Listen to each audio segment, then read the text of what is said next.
Part two of our conversation with the great Richie Furay. I'm John Beaudin from Rocky Stream Music. Before we get started, remember to subscribe to our channel, click on the bell notification so you don't miss anything, and buy a t-shirt. Help support our channel. Everything in the description of this video. Also go to richiefuray.com for more details on him. For what it's worth, when I look at the amount of time that song's been listened to. Well, when I first heard the song, it went right over my head. I was on to Bluebird and Rock and Roll Woman and all these other rock and roll songs. And I actually, Ahmet Ertegun was out in Los Angeles, and he wanted us to share songs with him for another album because, in my estimation, you know, he was out there because the album, the first Buffalo Springfield album, hadn't done what he thought it was going to do. And I think the mistake was they released the wrong single. If they had released Do I Have to Come Right Out and Say It, I think it would have made a whole other, it would have been a whole different ballgame.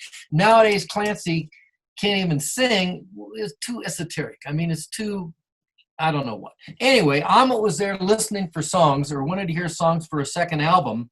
And everybody played some songs, and I even played a couple songs, you know, which before, you know, because those guys were so prolific, you know, I really didn't have a song on the first album. But the second album, you know, we're playing our songs. And, you know, I have Sad Memory, I had Child's Claim to Fame, and you know, a Good Time Boy, I guess. But I don't know if I'd written it for that particular time. But everybody's closing up their instruments and talking and having a good time. Steven says, I have another one for what it's worth. And that was the song. And Ahmet said, we got to record that right now. Wow. Really? Never heard that story. No. Never heard that story, huh? Yeah. Yeah, I got another one for what it's worth. Because that isn't even in the title of the song.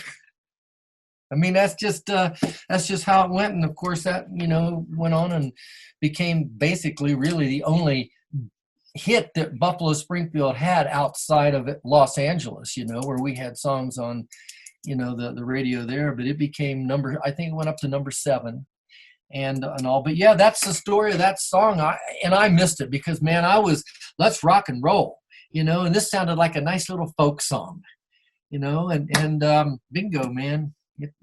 I can't even believe how, I mean, that song is just saturated, you know, society.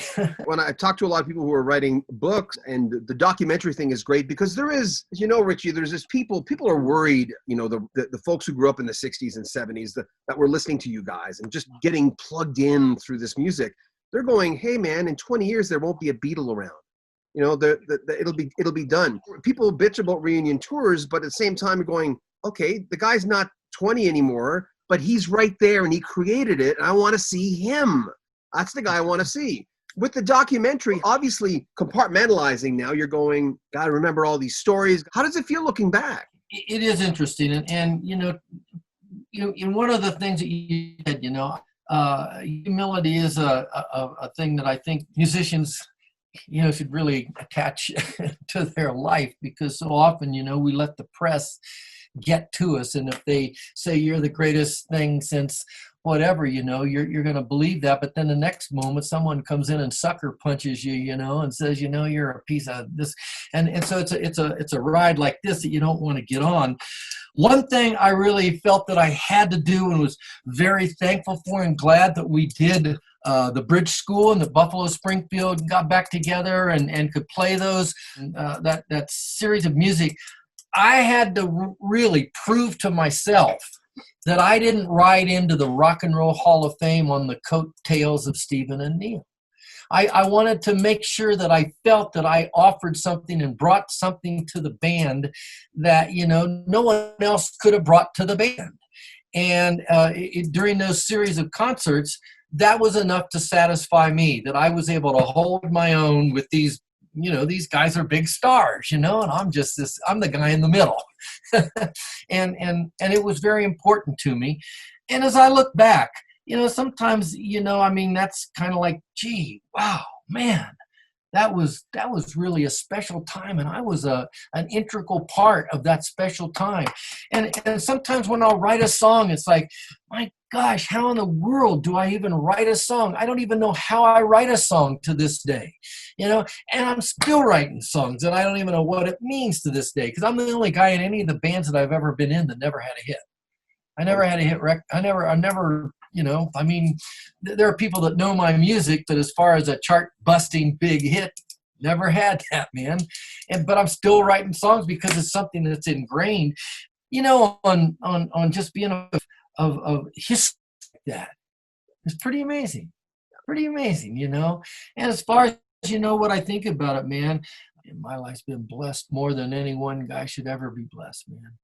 I mean, I've lived my dreams. When I went to New York as a folk singer in 1964, whoa, think on that. Those numbers are hard to digest sometimes. When you left home, when you were becoming a big boy, leaving home, what were you listening to at that time? What were the acts that you were listening to when you say, Mom, Dad, I'm leaving home? What were the people? It was commercial folk music. Peter, Paul and Mary, Kingston Trio, that kind of. I went to New York to be a folk singer. When I got to New York, it was over. I mean, it was like we were on the back side of it, basically.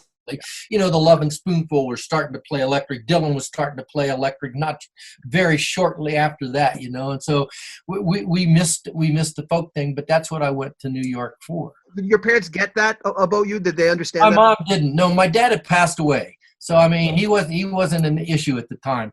My mom, that I was dropping out of school and going off to New York to be a folk singer. Are you kidding me? You're dropping out of college. What are you going to do? She didn't get it.